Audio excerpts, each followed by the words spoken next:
I took a thesis around that book and created a company out of that. And in 10 months, I took that company from 0 to $66 million in revenue. Confidence is just 2 inches wide and 10 feet deep if you just dig in the right hole. The company I was distributing for the most, I was selling millions and millions of dollars for per year. I was just this young 25-year-old guy that had some confidence, had some arrogance to him, and not everyone liked that. One day they decided, we're gonna terminate the agreement and go hire direct, and we're gonna go take this entire territory that you built for the last 3 years. And that absolutely killed me. What's the inflection point where you're supposed to change or continue the path? I think when people get things wrong is that they're in a position, let's say they're an engineer, and all of a sudden now he wants to go build an e-commerce company. At that point, is that the right skill that you should go be pursuing? I get asked all this question, Sam, you built a medical device company. The right thing to probably go do is build an adjacent sector to that. But no, I decided I'm gonna go build a paving blog. How do you go from that to this? All right, what is going on, everybody? Welcome back to the show. On this show, we are really focusing on unpacking the real inflection points that shape people and their businesses, whether that's the constraints, the tough decisions, the pivotal relationships that kind of unlock their growth, profit, or just clarity overall. My ultimate goal is to, I really strive to uncover what is often overlooked from the outside. So, today we have my good friend Sam Mahmood. Yes. Sam is our guest today. He is an impressive operator, entrepreneur, having bootstrapped his first company at the age of 25 in the medical device industry to now rolling up paving companies and all sorts of other fun business ventures that I'm sure we're going to get into. And he actually, interesting enough, has a podcast of his own. And so today I'm thrilled to have him as a guest on my show and have him on the other side here. So dude, welcome. It's an honor. Let's get into this, man. I mean, first off, how does it feel to be on the other side of the podcast this time? It's funny you say that. It's thoroughly enjoying being a guest. I think being a podcast host creates a unique view of how you should go ask intriguing questions. So it's awesome playing both sides of the table. What has being a host? What has that how do you feel like that has influenced you, kind of outside of just hosting the podcast? Do you feel like it's forced you to ask better questions, different questions? I think if people know how to go ask really good, intriguing questions, it makes you a better communicator and a better storyteller that then translates to multiple facets of life. What's your take on what is good questions? Deep philosophical questions that make people pause. If you know how to really make someone think for a second before they speak, you've really asked something deep that hits their soul, and it allows them to grow, right? So you're actually influencing change into them to allow them to learn more about themselves. Yeah, that's interesting. That helps them actually grow. Yeah, because the questions that maybe they're used to and they've answered all the time, that's one thing. But one of my favorite things is I've never gotten that question before, or when somebody actually has to go, you see them going back in their database of what do I actually think about this versus just off the back of their hand, right? We're here sitting across the table from each other. I'm supposed to be a byproduct of you and make you better, right? And at the end of this 1 hour and a half podcast that we do, if you don't walk away feeling that I was able to give you feedback or ask you questions as well that made you think in a way that you never thought before, you didn't get as much out of this. Yeah. So my goal out of this as well, in any podcast that you do or any sort of conversation you have with anyone, whether it's a podcast, a friend, a coffee date, if you want to walk away knowing that you've heard things that make you think differently in life, and you're trying to open up your optics of how other people think, and take the best little bits of that and then incorporate that into the foundation of what you and I talked about before this pod, of the house that you're building, right? Can you add a piece of equipment or add a bar, I should say, to build that house even stronger? Yeah, it's interesting that the part of the reason I always wanted to do podcasts, I got some inspiration from other pods that I'd listened to, but I have found myself over the years, the times where I feel the most alive in life and the most present in life is during one-on-one, in-depth conversation, right? There's those conversations you leave where you're like, holy shit, that was an hour, 2 hours or whatever. Those are, if you zoom out on life overall, we're just, we're moving through life, we're existing. The more present in the moment that we are, the more we're firing on all cylinders. And I just noticed over time, I get so much enjoyment and fuel and fire from those one-on-one convos. And so I just had this desire to bring that, have a place that I can bring that to life, and hopefully other people can learn something from it. But honestly, above all else, continue to have those, right? And a more intentional session of like, worst case scenario, I have an amazing conversation with somebody and like we walk away and we learn something interesting, right? So my focus has always been like, how do we get as much of the energy and attention just like here with what's happening? It's also the reason I only really do these in person, because that's really the only time that you can kind of feel that and get that to the place that you want to. I couldn't wholeheartedly agree more. You get this euphoric energy when you're sitting across the table from someone and having a deep conversation. Yeah. I've always benefited from it, to be honest. Especially people who can ask very intriguing questions like yourself. Yeah. Do you feel like you were always like that? Did you always have did even as a kid, as a teenager, did you move in that way, or did it only come later in life? So when I started my career in medical device at the age of like 23, 24, I sold to very egalitarian neurosurgeons. And I was very young in the space of medical device. I was playing at a very high level. Everyone around me was like in their 40s, running these big companies.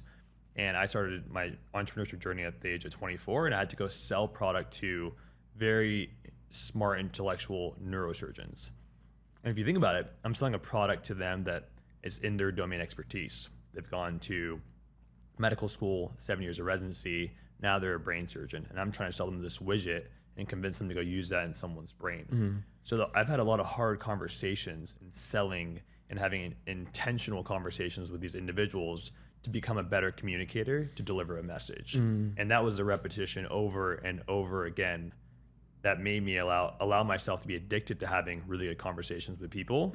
Because if you get someone to say yes to you across the table, that is like fuel to your fire. Now you're like, okay, I want to go do that again. I want to do that again. And all that happens from deep one-on-one conversations. What, I guess in those stages, right? That sales process, like, how long were these sales processes? Did you have to really build relationships with these people? Did they have to? I mean, I'm thinking I come from my mom, my uncle, my grandpa are all physicians, and there's like physicians. There's depending what type of physician, but they've gone through so much to get to where they are, and sometimes you get there's a lot of snobby physicians, right? Like they're smarter than you and so on. So I'm interested, like, as a 23, 24, 25-year-old kid that's trying to sell them this device, trying to tell them that this is better for them to use in their surgery, like. You probably had a lot of people being like, kid, like, what are you doing here? What do those sales cycles, conversations look like? It can take months, it can take weeks, it can take years. It all changes. Initially, it's funny enough, you're trying to have like one night stands with everyone and just trying to get your product in the door as fast as possible. And that's what happens when you're 23, young, dumb, and full of cum. You just don't understand. And then as you grow, you realize that great things are built over time and you can't rush that. And you want to create the compounding effect. Because all the work I did in my 20s has paid off in my 30s, right? I still own that company today. I have a full team in place. They run that. And it was all just because I created intentional relationships and never square peg round hole things as I got more sophisticated in growing my company.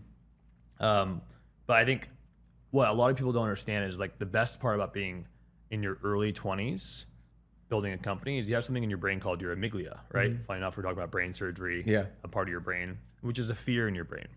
And when you're 23 or 24, you have nothing to lose. You're broke. You don't have that much money. You literally want to go and just give it your best shot. And what can you, like, no one owes you anything. And you owe nothing to anyone, if you think about it. If it were to fail, so what? You're going to go do something else. You don't have millions of dollars at the risk that we have today in some of these ventures that we go pursue. So I think I went to these conversations fearless and dumbfounded sometimes and just went for it. Where today I'm so much more thoughtful and intentional of how I approach things.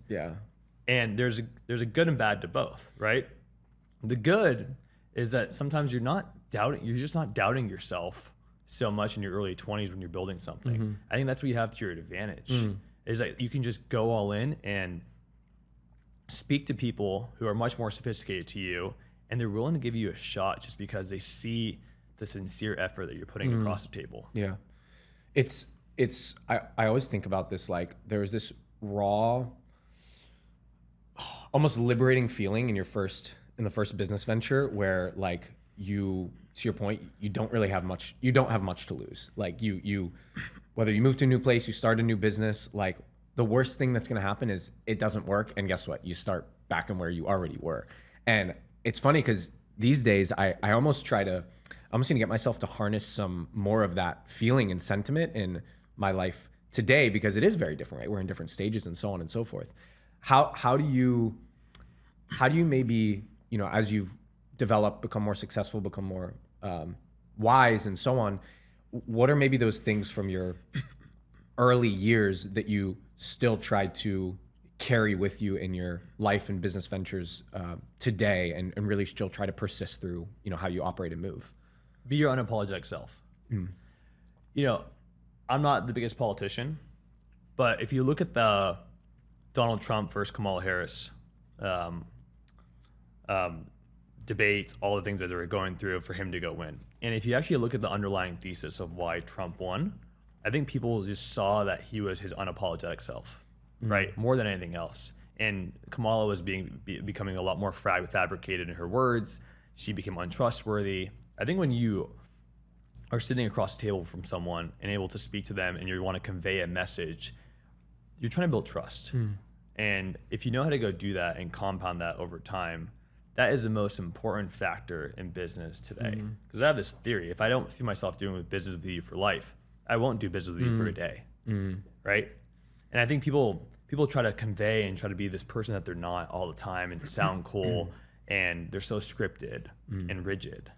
And I was just this young guy in my early 20s, just ripping whatever I can to get it across the table, but I was myself at all times. And today I am still myself. I talk to people in the blue collar industry and I talk to people in private equity within an hour period, and I don't change. I still make the same jokes.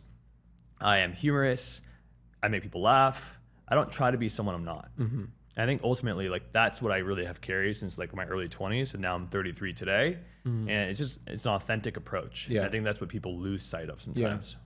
It's funny, we think of there's memes of those charts where it's you start here, then you get to this inflection point and people try to be something different, and then they're back to where they started. And I think of humans, right, when we're kids, I think one of the most beautiful thing in young kids is they have no, they're so themselves in the most raw form. They wear their emotions on their sleeve. They just if they think it, if they feel it, they say it, right? And as you get older, it's your parents that's not respectful, don't say this there. A lot of that's necessary and important. Then you get to this teenage year and you're figuring out who you are, and you don't know what to express, what to not express. And then I feel at later stages, you look at grandparents, things of that nature, they're the ones that are just they don't give a fuck. They're just this is who I am, right? And this curve, I think of this in the business context, what you said as well. It's when you first get started, back against the wall, you're yourself.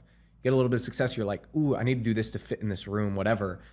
Then you get to a certain point where you're actually fitting in this room is just me being who the fuck I actually am. And being an actual unique individual is what I think life is all about, right? It's no one person's brain is the same as somebody else's. And the more you are who you are truly, the more value you bring to any situation, right?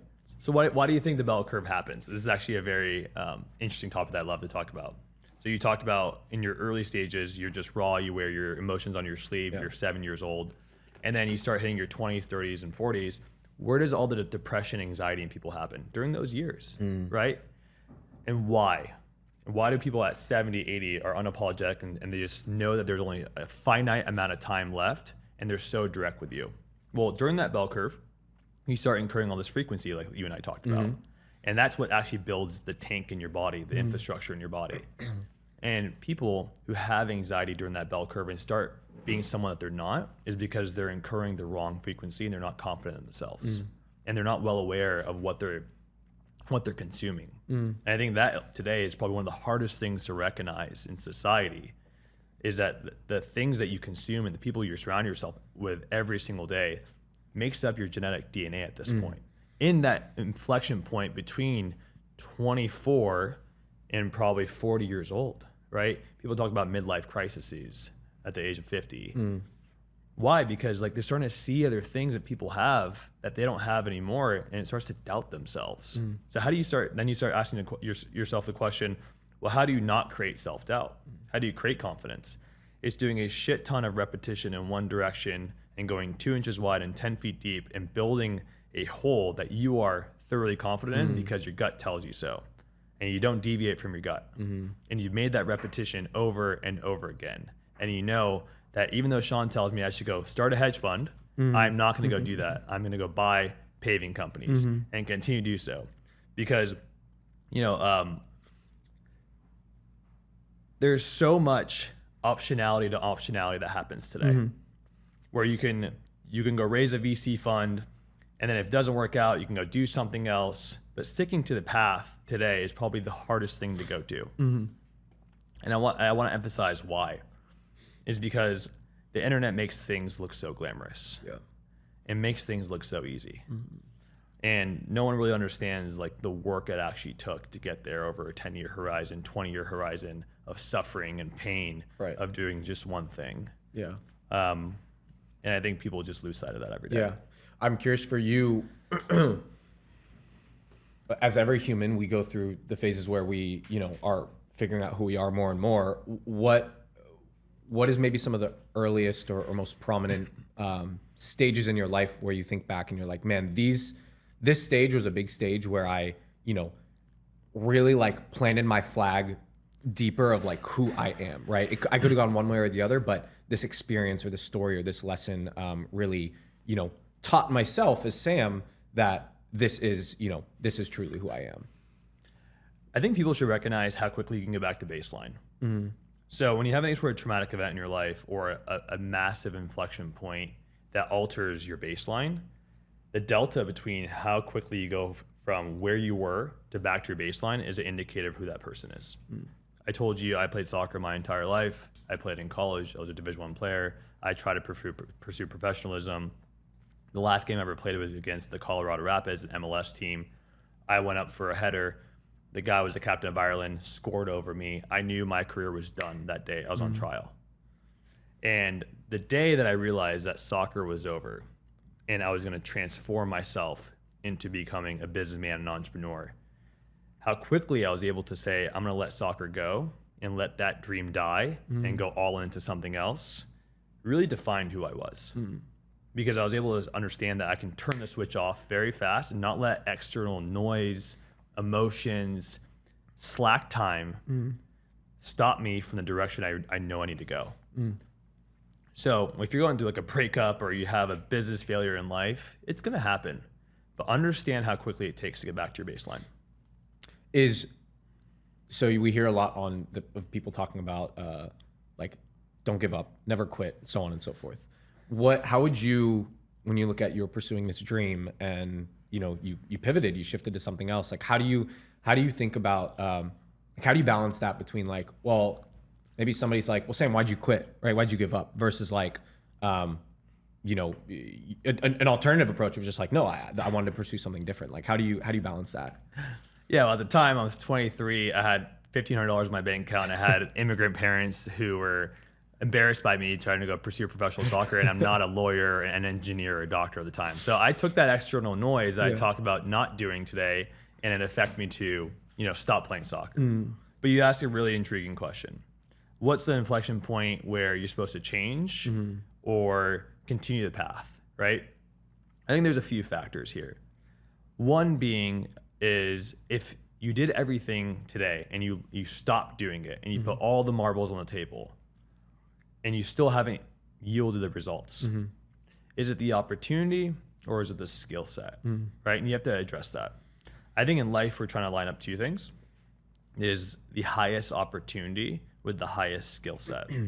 And if you're failing in something today, you have to address which is mismatched. You're a very good salesman. You've done that in solar and multiple other industries. Now you raise money, right? As you're learning new skills, what are adjacent things to that are fundamentally advancing your core skill? I think when people get things wrong is that they're in a position, let's say they're an engineer, and then they're trying to learn engineering skills. And all of a sudden now he wants to go build an e-commerce company.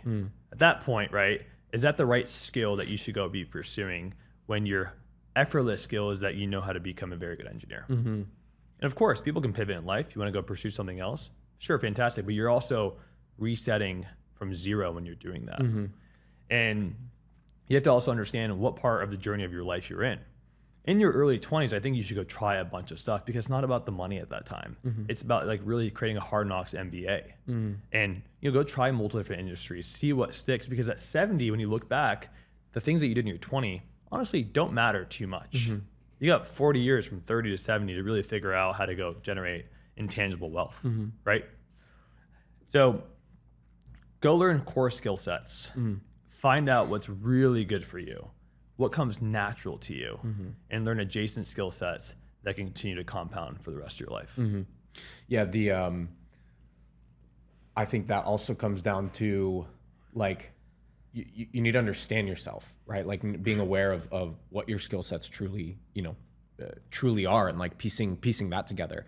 I'm curious for you, as you've gone on your journey, what were kind of those key skill sets that you identified early on and still today, you're like, these are the things that, I'm able to separate myself, differentiate myself, and has allowed me to, continue to be successful. What are those kind of staple ones? I think it's doing and not overanalyzing things. So I'll just give a good example. I get asked all this question, Sam, you built a medical device company. And this is very contrarian to what I just said earlier, but I built a medical device company around brain and spine surgery. I built a surgical instrument company around that, and we scaled that nationally. The right thing to probably go do is build an adjacent sector to that. But no, I decided I'm gonna go build a paving roll-up. That's the question I get asked all the time. Like, how do you go from that to this? Well, yes, that was my curiosity, right? What I was curious about is finding a fragmented industry, knowing that I can go utilize my core skill sets. And what I was doing, my core skill sets, was selling to physicians and neurosurgeons and hospitals and healthcare. I'm like, how do I transfer those hardcore sales skill sets to raising money and convincing sellers to sell me their company in a different industry that I thought had massive upside, right?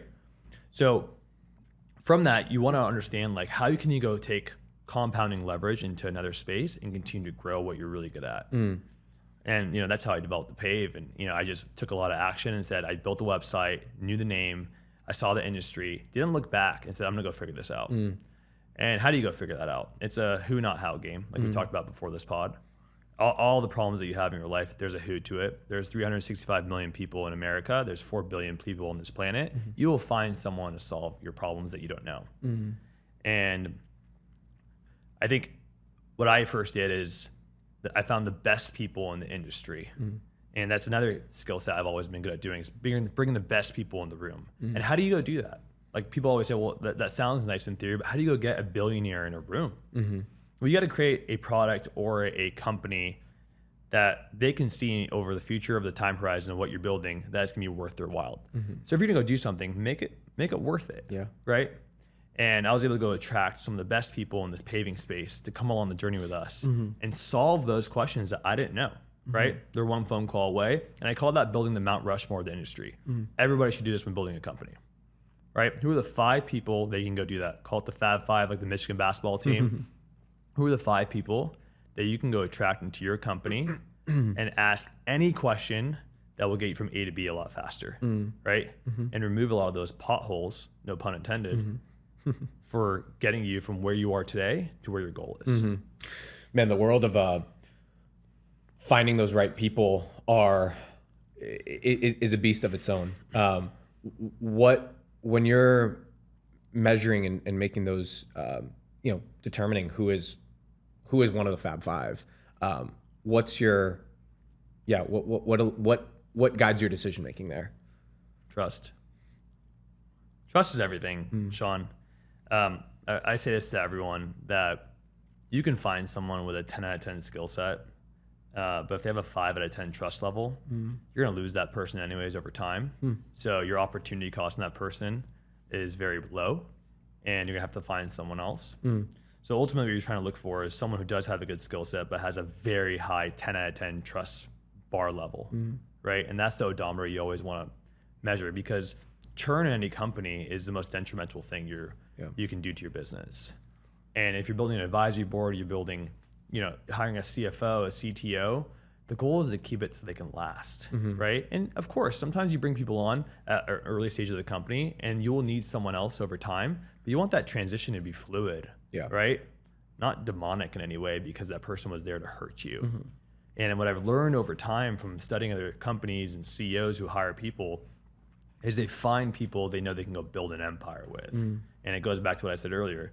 You know, if I can't see myself doing business with you today, Sean, for life, at least the intention, why should I do business with you for a day? Yeah. Right? First question you should ask about everyone. Yeah.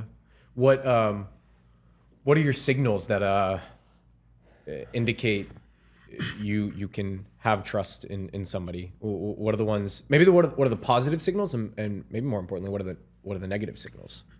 I think the positive signals is that they do so much upfront work without me asking, and call it extra pro bono work, that it seems it's so sincere that they care about the business first. And I had, my soccer coaches used to always say this: is Sam, the name on the front of the jersey matters more than the name on the back of the jersey. And I feel like they have that philosophy. Like, I want you, I'm going to bring you in and wrap my arms around you.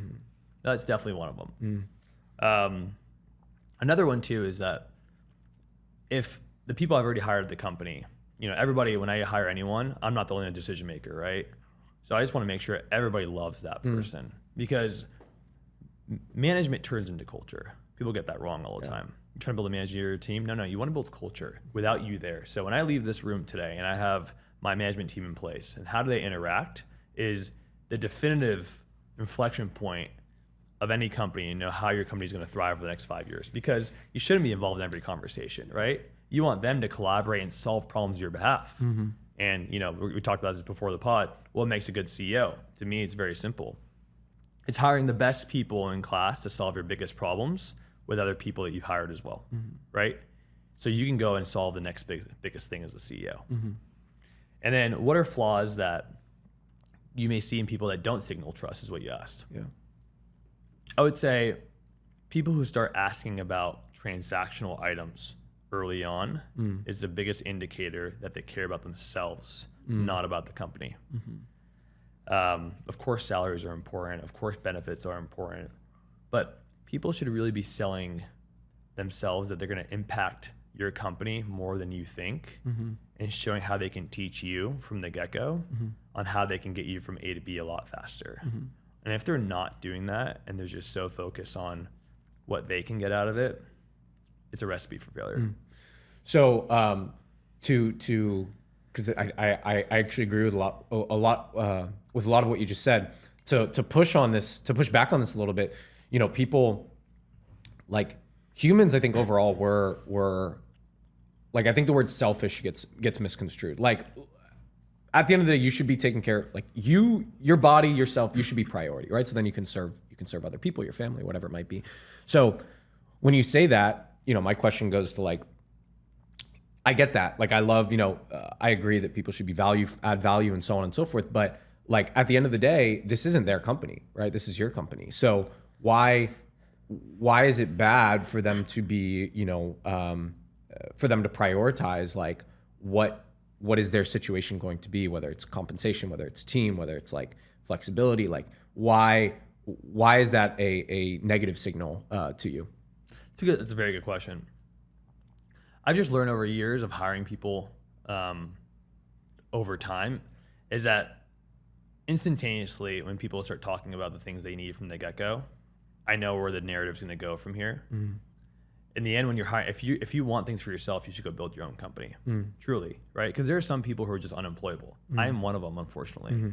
Right? I knew I should be an entrepreneur from the get-go, and it's because I want things ran a certain way, and I don't work well under, you know, true authority underneath me. So I think people have to understand, if they can take action from other people and understand that the authoritative figure is not you in the situation. You have to respond back to other people around you and know that comes first. And some people are just uncomfortable with that, unfortunately, Sean. And if I feel that energy from the get-go, I just think it's a recipe for failure.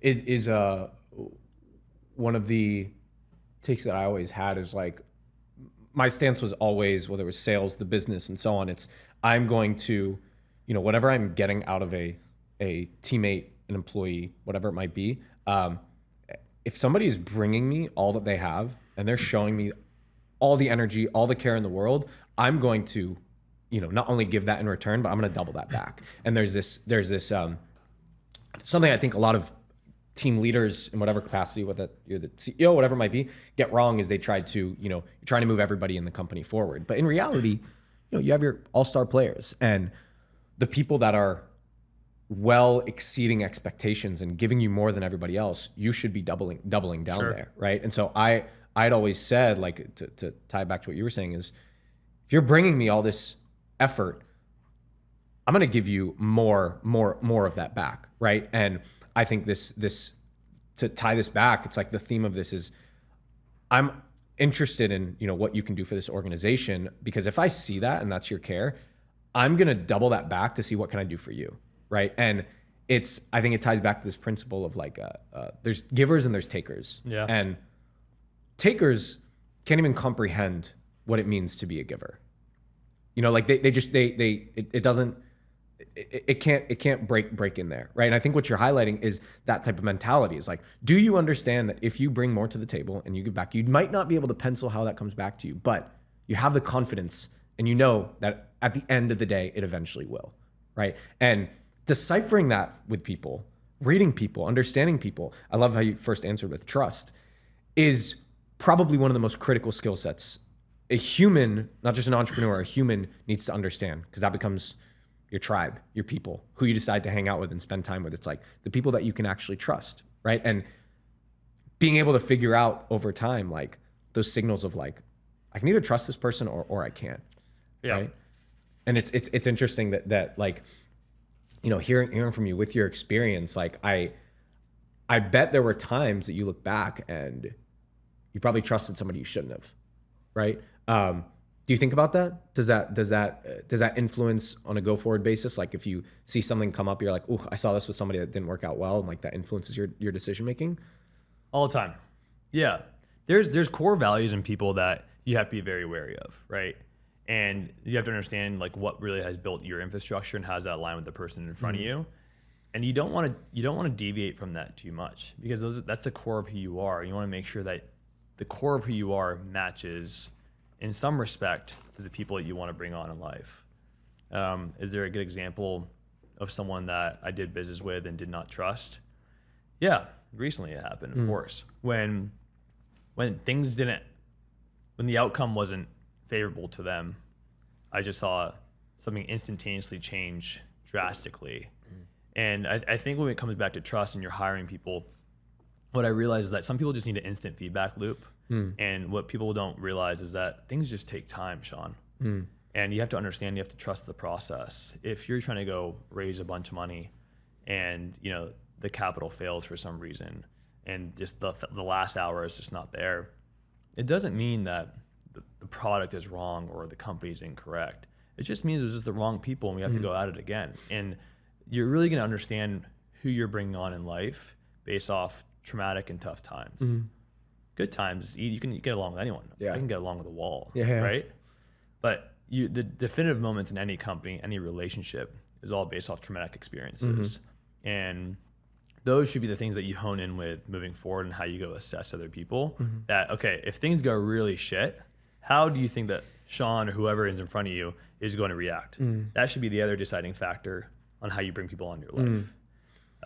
Talk me through a scar, a difficult moment in your, maybe in your early mid stages of business, whether it's at the medical device company, early days of the Pave. What comes to mind? I'll probably talk more about the medical device company because I'm under SEC regulations at the Pave, so I gotta be cautious of what I say.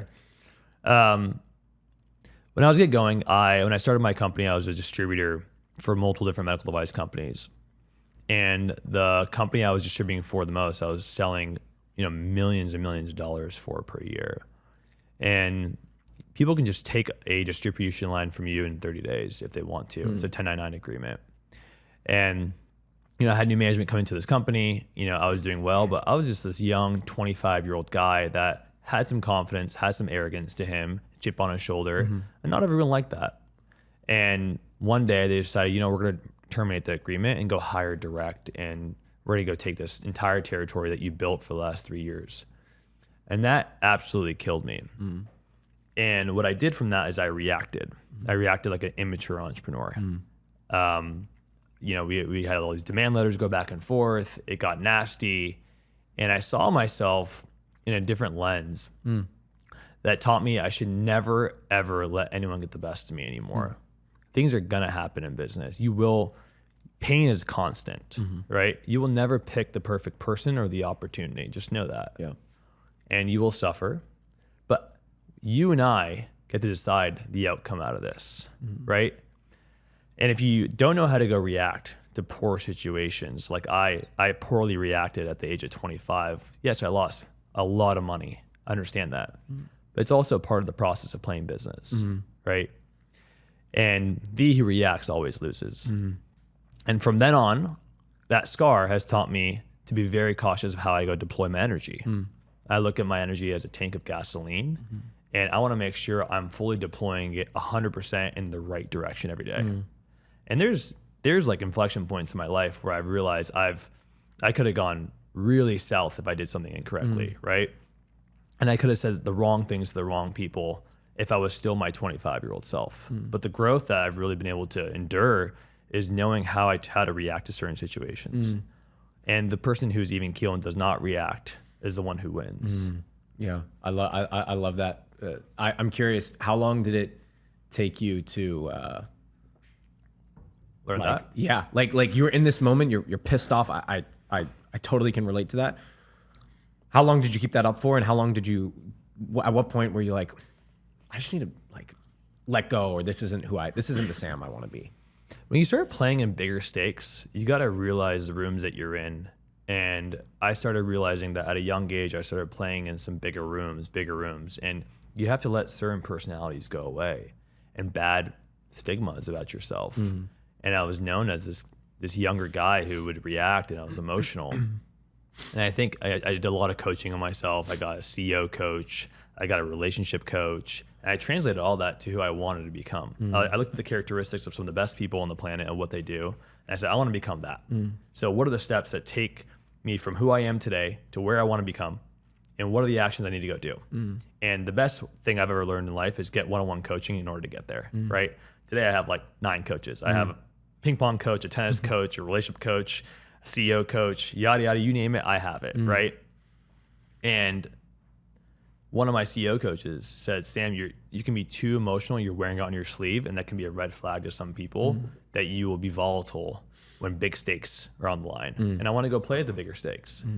So learning how to become a lot more even keel was something that a coach really taught me how to go do.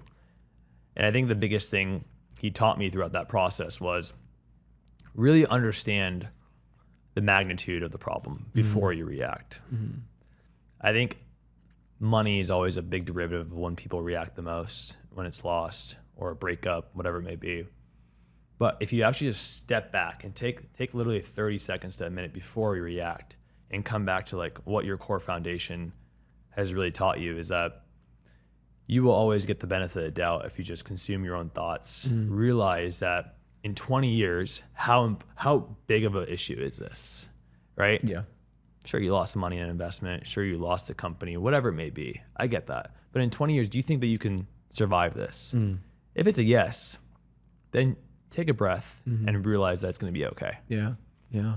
And that's a big indicator. The ability to endure pain and endure difficult moments is, I think, a pivotal characteristic of success in any aspect of your life, right?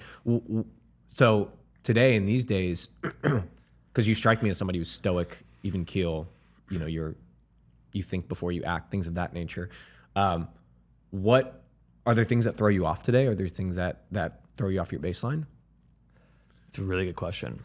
Probably that question, actually. Things that throw me off my baseline. I would say people who I have very few people who I let in my circle where I trust them with everything. And Warren Buffett has said this quote of a successful relationship is based off having low expectations. Think about that, right? Yeah. If I have low expectations of you and you do something wrong, well, you know what? It's okay. Yeah. I don't expect fuck all from you. Yeah. But in my close circle, I call it like maybe my close circle of 5, which would be probably maybe the girl that you're dating and your closest friends and your family. And you hold them at high expectations. Yeah. And the thing that throws me off the most is that if I hold someone at high expectations and they deliver back something to me with very low expectations, that drives me fucking crazy. Yeah. Yeah, because that's like, you basically, those people you're the most vulnerable with, the most open with, and that's like it's like betrayal, right? If like that is, which is one of the most difficult things to overcome, right? And then it becomes like, I find that if and when that happens, then people turn into like, I just need to trust less people. I need to shut myself even more, right?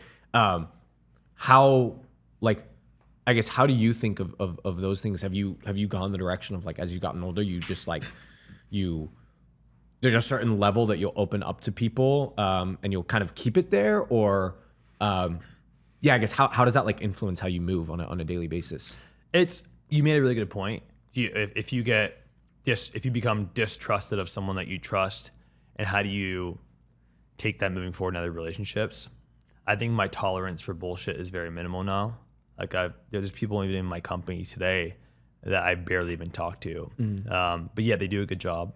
I need them for what they are, but I've removed myself from the situation with them and have other people talk to them just because they've distrusted me. But at the time and place of what we need in the company, we did need them. Are they there for the long term? No.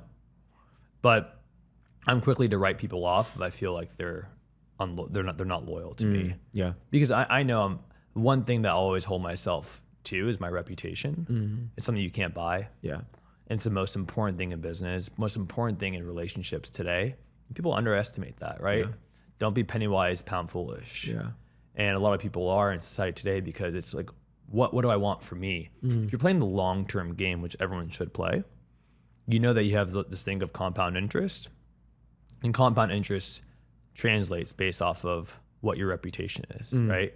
Because if you think about, let's say, a form of marketing, right? What's the best form of marketing, Sean? It's warm referrals, right? Yeah. You can go do media, you can do organic content, cold outreach, and there's referrals, right?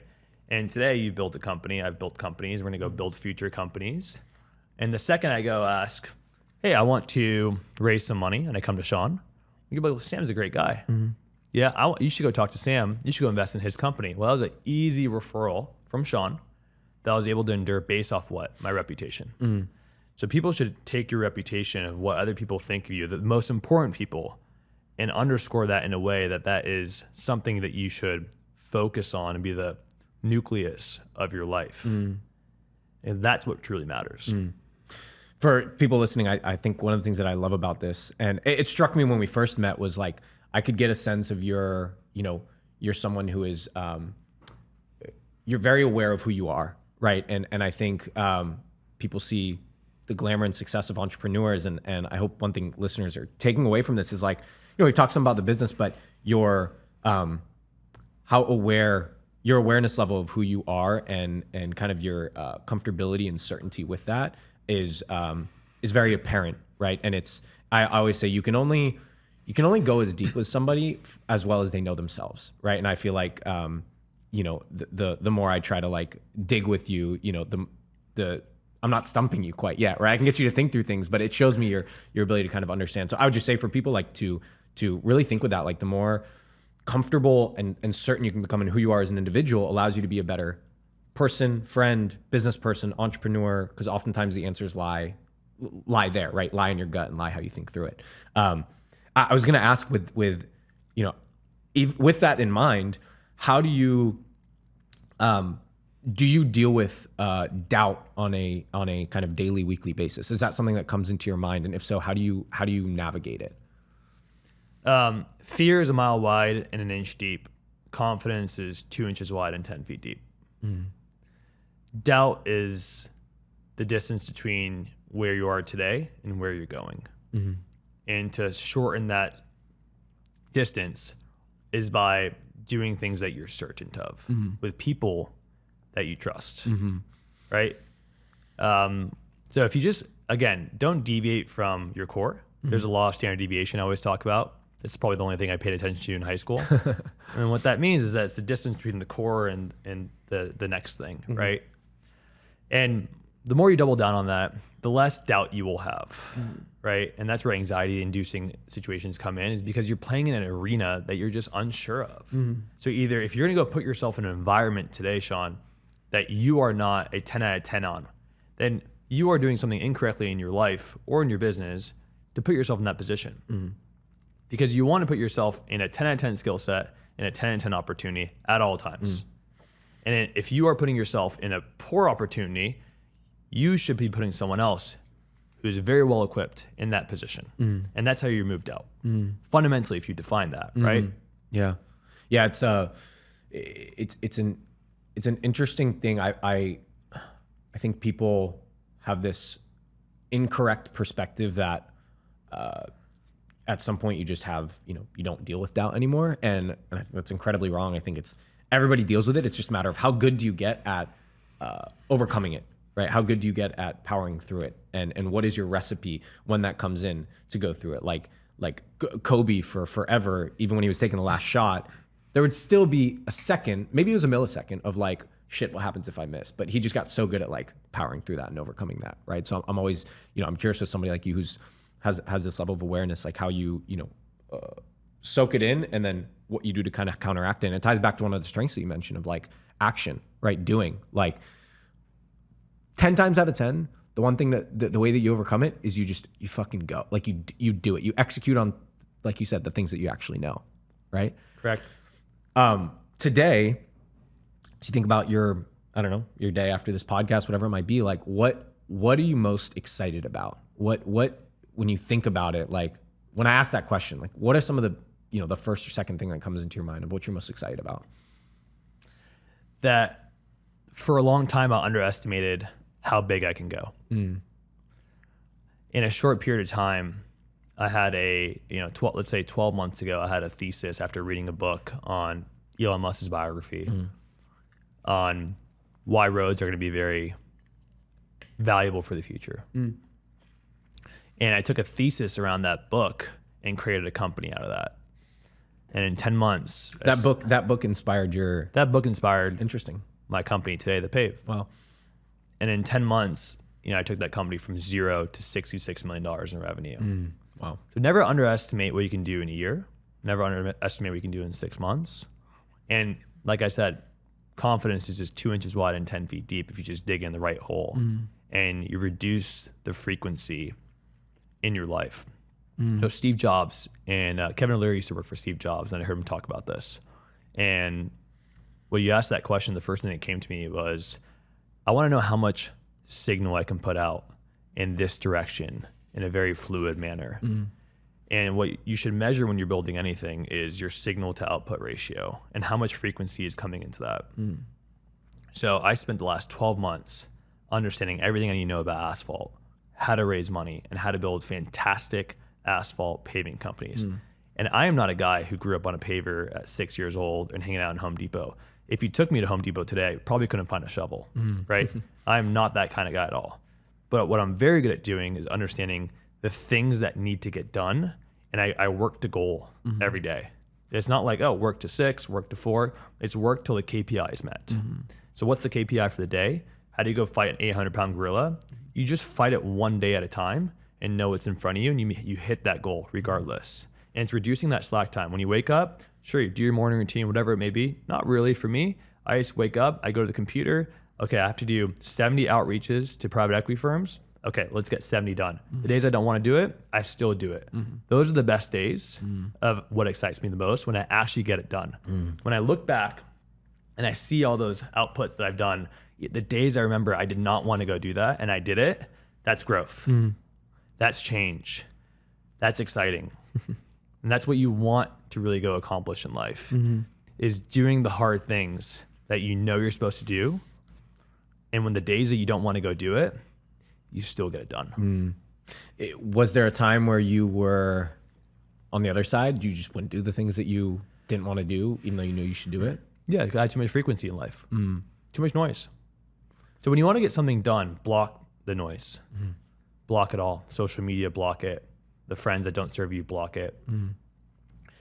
And I do that a lot. Sometimes I'll just get off social media completely, where I do have a personal brand. I'm supposed to write content. I'm supposed to make videos. But that can also be a distraction because I want to see, oh, who looked at it? Oh, how many views did it get today? And that's blocking me from the goal. And what is the goal? It's to hit a KPI that I set for that day. And if I want in 12 months to hit $60 million of revenue, I need to do every single thing in my power to go do that. And nothing else matters. And that is what people get wrong, is like, okay, well, you know, I got this on my plate today. Someone wants to come into my life and hang out. Extra noise. All it is extra noise. So if you're ever gonna go invest in an operator or a CEO or build a business with someone, understand their input to output ratio of compounding leverage on how much output they can get out per day based off a derivative of a goal and a KPI they're supposed to meet. It's not about how much work you do. It's about how well you can go achieve that output. Yeah, how consistent can you hit that goal that you have set out in front of you? The consistency. Yeah. Is that, I'm curious, do you move that way? Like you have daily, like Yes. you put daily targets in front of you every day? It's the easiest way to measure life. Every day. So I have a daily call across all my companies, especially the Pave today. If our goal, for example, a lot of my KPIs is different than the rest of the team, but I like to look at myself as I'm moving larger chess moves. And is that pond moving closer up and up the chess table every single day for then the queen to one day and just take the punch? And we measure that every day. Because it's so apparent, Sean. If you don't hit that, you know what's not working. What you don't want to build in any company or life is not know what's not working. So the best thing to do is transcribe that into numbers and words that people can visualize every single day. So I can point back last week and say, okay, our goal was to hit 50 of this. We hit 35. How can you rationalize that that's okay? And be okay with that? Yeah. And if you're willing to settle with 35 out of 50 and that's comfortable for you, well, that's the business you're gonna go build. You will build a C+ business. Not something I wanna go build, not something I wanna put my name on whatsoever. And again, that goes back to reputation. What's the most important thing for me is to build the best reputation. I have over 130 investors in my company today, plus, who believed in me, believe in my mission. I have to do right by them. That is like the most important thing for me. And because, like I said, the next venture I want to go do, and if I do right by them by building a good reputation that they saw, Sam was all in, committed to go build one of the best platforms in this sector, think about how my next venture is going to go and increase in value. Yeah. I love the focus that you have comes clear when you're talking and when you're articulating how you move day to day and week to week. So today you have, there's talk us through. So there's couple different companies that you have. The Pave is the main focus, right? Talk us through what are the different ventures that you have that are in your portfolio or that you focus on. The Pave is like 100% of my time. That's all I do. I built the last medical device company. I put a CEO in place. You still own it. It just own that. runs. I looked at it. I was going to go sell that. But I realized that, what does Warren Buffett love? Beautiful cash flowing companies. If you can go build these companies and hire great people, I call that like a third door. Instead of selling, just go hire great talent and continue to compound that cash flow. I'm an investor in a lot of other small businesses. I invest in search funds, but I'm not the operator in any of these businesses. And then I just now, all my time is focused on the Pave. I think you have to create mastery if you want to be great at something. Mark Zuckerberg wasn't flipping Airbnbs on the side to go build that to be a $1 trillion company. Yeah. I think Elon's probably one of the only guys you can ever compare it to that you can go build 3 unicorns and build multi-billion-dollar companies and risking it all. And he's one of one. He's one of none. Yeah, none, literally. Yeah, one of none. So today I'm focusing on building one of the best platforms in this sector, and it's really fun for me. I think there's so much joy into seeing a company that does tens of millions of dollars in revenue, and I can foresee what is still wrong with the company and where I can squeeze more juice to increase revenue and profitability into these businesses. And oftentimes it's the wrong people in the wrong shoes. So the whole world of roll-ups is I think it's become very popular, and I actually had another guest, a mutual friend of ours, Rob Levin, who a lot of the conversation was on like why most of these roll-ups won't actually work. So this is interesting because you're rolling up companies and aiming to. Sounds like you're doing it in a successful manner. Talk me through, you were talking about these key chess moves. Like when you're looking at, from the process of looking what company to acquire and then actually acquiring and then making whatever necessary change, what are those most pivotal moves that you have to decide on? And how do you kind of approach that, right? And I'm assuming first one would be who you actually decide to say yes to and who you actually acquire. So maybe start me in that part of the process. Yeah, we buy founder-led companies, and the founder always stays on. So the number one thing is, do I see myself working with the founder? A lot of this conversation you'll see always pivots back to the core thesis of who I am and what's important to me, which is trust. And I've bought in bad companies before where they looked really good on paper, but the people were not the best, and I learned my lesson there. So first thing first is, do I see myself building a really good company with this founder who's going to stay on after I acquire the company, and he's going to help grow this with me and my team in a way that we think we can collaborate together. The second thing we like to look at is, what does human capital look like at the company today? There's few things that I've really learned to understand in business is that scaling is agnostic. I think if you take certain fundamental principles across any company, you can scale any business, right? Yeah. Because if I went and wanted to build a space company today and I recruited 5 people from SpaceX, I can get a pretty good starting point and then use the same fundamentals of systems, process, people in order to take that business to the next level. So we want to understand, are the right people in the right shoes? And the first thing you assess is just the organizational chart, right? And then talk to every single person there and see what their zone of genius is. I'm like, oh, okay, here's a chess move I'm going to play. Like, you are a COO, but really you should potentially actually come in and be CEO, right? You're not an operator. You're a visionary. How do I actually bring you in here and swap roles? So you want to do an identity test across everyone. And we make a lot of people take a lot of these personality tests and so forth when we buy the company, because you want data, right? You want to understand how people think and how we can go maximize as much value. And then the third thing I look at is, I'm really a sales and marketing guy masquerading myself in private equity today. And there's very few ways to go market and sell a company. What I like about Paving the most is that these companies generally have a 0 on a line item for sales and marketing. They're just getting deals from referrals, people they know, good old buddy contractors. So I like to see how much outreach they're doing, how much paid media are they doing, what is the CAC to LTV that they're currently measuring. Usually it's nothing. And I want to squeeze how much juice I can out of that company. So if I know they're not running any of those currently today, there's so much upside. And then, so you want to measure the people and the culture first, always, and then start implementing the process therefore after. If you think you can go buy a company today and implement all these processes, marketing initiatives without building any trust with the people, good fucking luck. Because people will give you the biggest middle finger of your entire life because you're a stranger to them. Nobody likes change. They don't trust you. No. Yeah. So when I come in and I give $100 bills to people and shake hands, take them to Hooters, whatever it may be, to befriend these people and show it in an authentic fashion, at that point you have a little bit more autonomy and authority to say, hey guys, this is how I see how I want to go build the company. How do you guys agree? And make it collaborative, right? What a lot of people get wrong, which you said earlier in this pod, is there's 70% of roll-ups actually fail to hit their IRR. Why is that? People are just buying EBITDA. They want to go buy EBITDA all day and think they just compile all these companies, slap them together, and then go put it on a silver platter or someone else. I don't disagree, and I think private equity has it all wrong in my sense, which is why we run things a little bit differently. You want to make sure you're buying quality over quantity.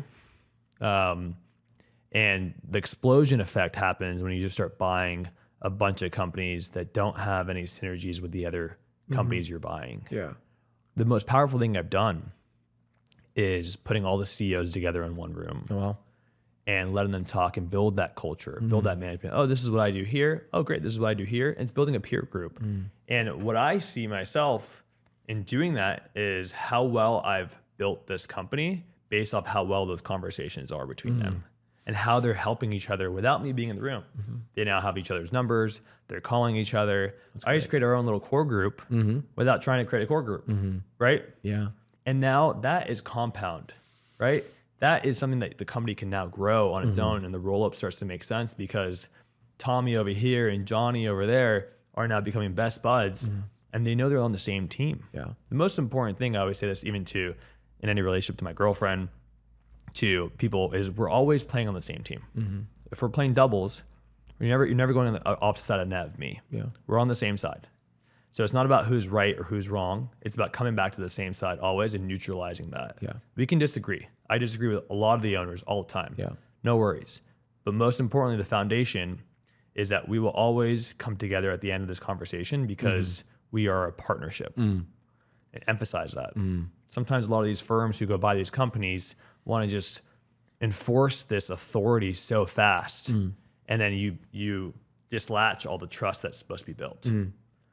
That's where I think things go wrong.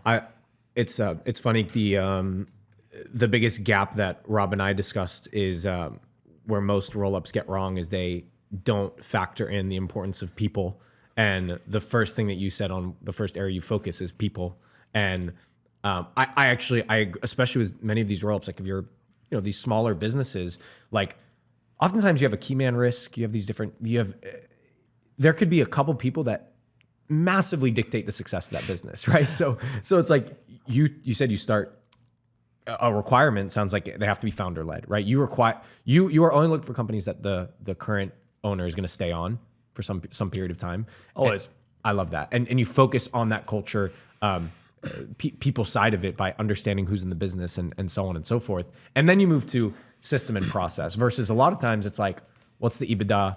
How efficient are they? Cool, let's throw them together and then let's like throw some tech and shit over it and make them pump it up the value and so on.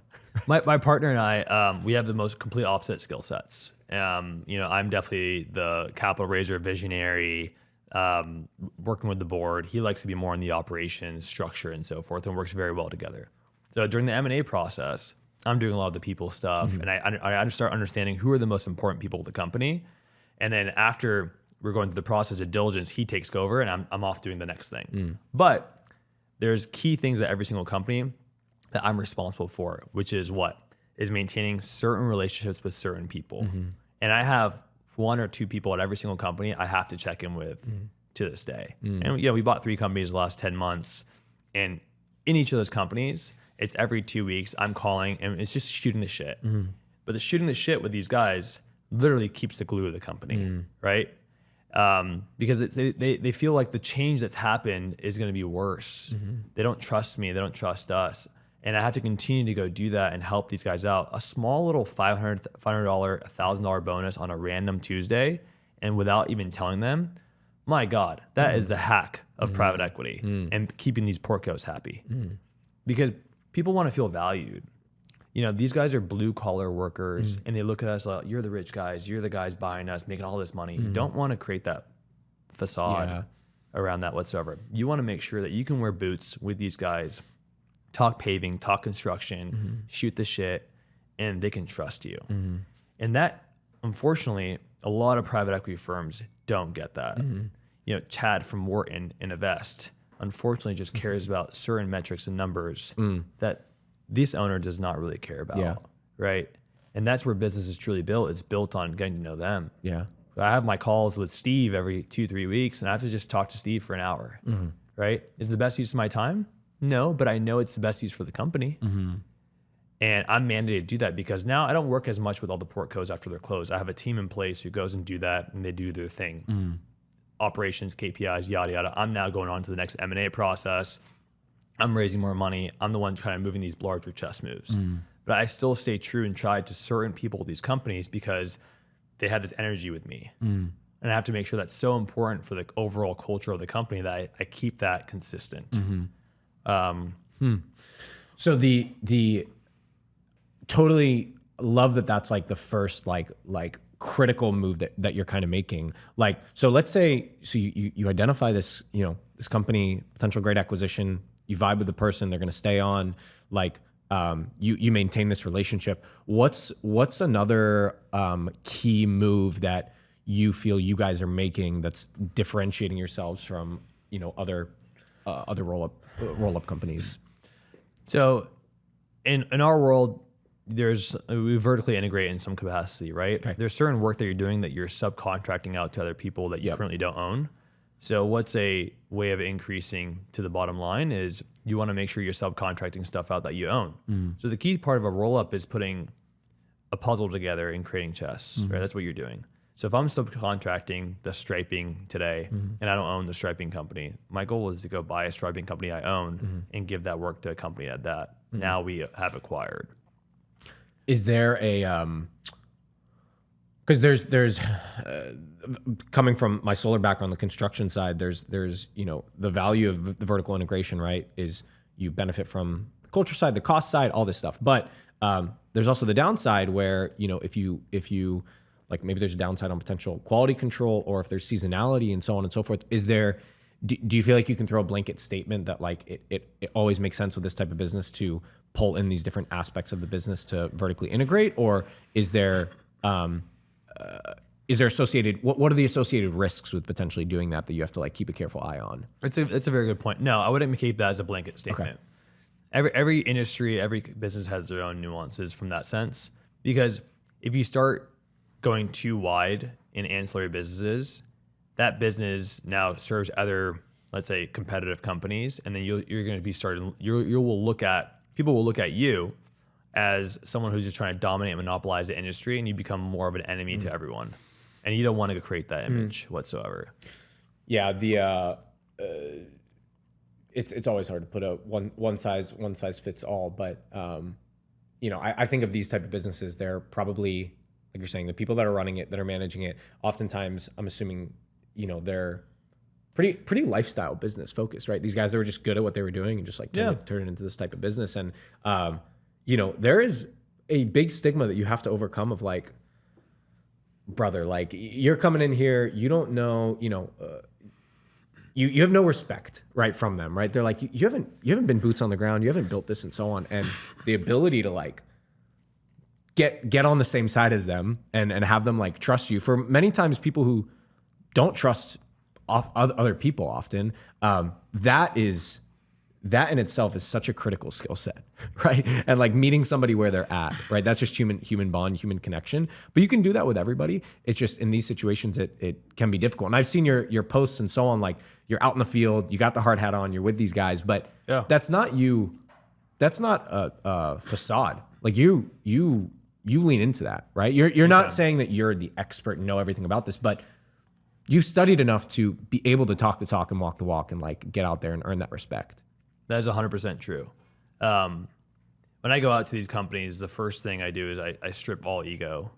And the first thing I always hear from these guys who do have a little bit of ego is like, do you know who I am? Do you know what I've built?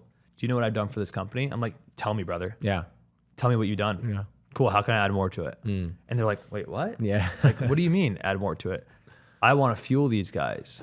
Perfect. You have an ego? No worries. I'll fuel your ego. Double our revenue. And then over time, we'll talk about culture. We're going to talk about how, what I think is best for the company, but I got to build that trust with that person. Yeah. And if that takes me taking him to Hooters and having a burger and let him see some girls because he doesn't want to, tell his wife that he wants to go do that, but that's what he wants to go do, we go do that. Yeah. Right? Do things that are important for the people who are the nucleus of the company to make it grow. You're walking into a unsafe environment if you think about it. Yeah. Nobody likes you from the very beginning when you buy a business, especially when you're quote unquote a private equity firm, which we're not, but like we can get the stigma of that. Yeah. And that is the ultimate thing that I think that separates us from the rest. I know a lot of people don't know how to go build those intimate relationships very quickly. It's probably something I'm very good at doing is right when you have one conversation with me, I think I can break the barrier. And that's what I'm trying to go do is break barriers over time with the most key important people that these are guys I want to work with. So if you think about that, I now get my pickings of who I want to go acquire if I know how to go do that at scale. Yeah. And oftentimes it's actually the best underlying common denominator of how I can go do this is getting people to laugh from the get-go. Yeah. Right? Like, I was on a call the other day. The owner was like, yeah, my boat just sank the other day and, I have to go get a new boat. I'm like, well, the offer we're giving you today, you'll probably go buy 27 boats off this and you'll be fine. Yeah. And just saying little tidbits like that goes so far in conversations and negotiations to get what you want. It's the tonality too. People are too rigid in this space, especially a lot of these guys, from Morton who want to go do what we're doing today. You have to go lighten things up. Yeah. There's a very big difference of like, using tone of when you're delivering something to someone that's very important and how to soften that up. Like, for example, if I'm like, hey man, I need you to work 20 more hours this week because we're not done with this job and you got to put overtime. I'm unhappy with what you're doing. Versus, hey brother, I know you've been hanging out at the bars too long and you're hanging out at the strip clubs a lot more. Let's get this job done. Come on now. And it's being light and humorous in the beginning to let them laugh, and they're gonna want to go work so much harder for you because you can get to their level. Yeah. And that's what I've just learned. It's psychology. Private equity is sales and psychology. What's sales? It's how you make the other person feel. We're always selling. Yeah. Always. Yeah. When I open a door for a girl, I'm selling that I'm a kind person. When I'm selling myself to a seller to buy his company, I'm always selling myself. Every second of the day, I'm selling something to someone. And it's all about how you make the other person feel. Yeah. At all times. You then also deal with the other side where now you're dealing on the fundraising side. You said you have 130 plus some investors. Talk me through what's the most kind of critical distinction or differentiator you feel like you present to the people on the investment side? Keep it stupid simple. The acronym KISS. Yeah. Right. When I sought out the vision of the Pave, what I really wanted to do is, if I was listening to this pitch today, truly, and I know this sounds biased, but like, would I invest? Does this make sense? And how I was able to summarize it in such a short period of time, in such a short sentence, to allow a wide apparatus of investors to want to come on the journey was simple as this. Hey guys, there's an influx of self-driving cars entering the marketplace. There's $350 billion coming in from the Bipartisan Act. Roads are going to be exponentially a lot more valuable with baby boomers retiring today. Does that make sense to you? A 10-year-old can understand that, and the VP of a private equity firm can also understand that as well. And I created a thesis saying, look, you can buy these companies at 2 to 5 times, and there's a large arbitrage to be had if you know how to go scale EBITDA and implement an actual process that my zone of genius and my team is very good at doing from our previous predecessor history into these businesses, right? So you're showing that there's economic uplift, you're showing data points, you're showing something that's very important to society, which is roads, the most important thing and largest TAM in America today, and also taking new technology of self-driving vehicles. So you're showing them where things are today versus where the future is going, and that's how you want to invest, right? Why do we invest in Facebook, Google, NVIDIA today? Because we see the future potential. Yeah. And how easily can someone digest that? And the more simple you make it, the quicker you'll make people invest. Yeah. Clarity is one of the best things we can do, I think, in life overall. I can't even define blockchain today. Seriously. Oh, that's so good. Oh man. This has been fantastic, man. I honestly don't even know how long we've been going, but I have a couple last things to round this out. Sure. One of the things that's been great, and I told you in the beginning, like this, we were asking like, how do we prep for this and so on. Like I've just gone more into like loose prep. Basically the first and second and last questions are like most important. And I actually didn't even ask any of the questions that I had prepped, and it just Good. flowed. And I loved it. I loved the energy that you brought to this. It's been awesome. Is there, one of the questions I asked you is, what are you kind of most excited for? Is there anything else that, there's a lot of things in life that you're passionate about, but anything else that's kind of top of mind that you're really passionate about that you want to share with me, with the listeners? I am extremely passionate about who I'm becoming. I love that. And how well aware I am of that. And how much I've grown to who I am today, and how much noise I've blocked along the way. That is what I'm really passionate about. That's amazing. Isn't that a fucking awesome feeling too? Like, You have no idea. like you're loving who you're becoming and who you are today and where that's heading. I think everybody should feel that. All humans should feel that. In the last month, I went through like a really traumatic, complex experience. And I reflect back how I handled the situation. And I don't think I would have ever been able to handle the situation in my mid-20s the way I did now. And I saw how even keel I was throughout this process and the outcome from that, right? And I couldn't be more proud. And all that was the work that I did in my 20s to get me to where I am in my 30s. That's epic. I'm proud of you. That's fucking awesome, dude. Very, very cool to hear. What I always ask this one, there's a lot of lessons, principles, things that we've talked about here. You don't have kids today. Maybe you will in the future. What is the single most important principle you would say you would want to teach to your future kid? There's a lot of things to think about in life, a lot of important stuff. But what's maybe the most important principle that comes to your mind? The only things that matter are the things that will help you get to your goals. And if you start bringing in the right people, the right information to where you want to go in life and only focus on that, that is something that I want my kids to have in their DNA and know how to block out the things as fast as possible that don't get them there. I sound like a broken record, but that's what works. Yeah. Yeah. And people lose sight of that today. Yeah. 100%. Hell yeah, dude. I appreciate the time here. Where can people stay along, follow the journey? Yeah. I write a lot on LinkedIn. A lot of it is just my own personal thoughts. They're honest, truthful thoughts of how I build companies, buy businesses today. So you can find me at Sam Mahmood. Same thing with all the other social media handles, Twitter, Instagram as well. I have a podcast called Built in America. Just like Sean, we interview awesome founders, and that's me in a nutshell. Badass. Hell yeah, dude. Thanks for the time. Yeah. Stoked to run this one back through. Awesome, All brother. right, brother. Cheers. Cheers.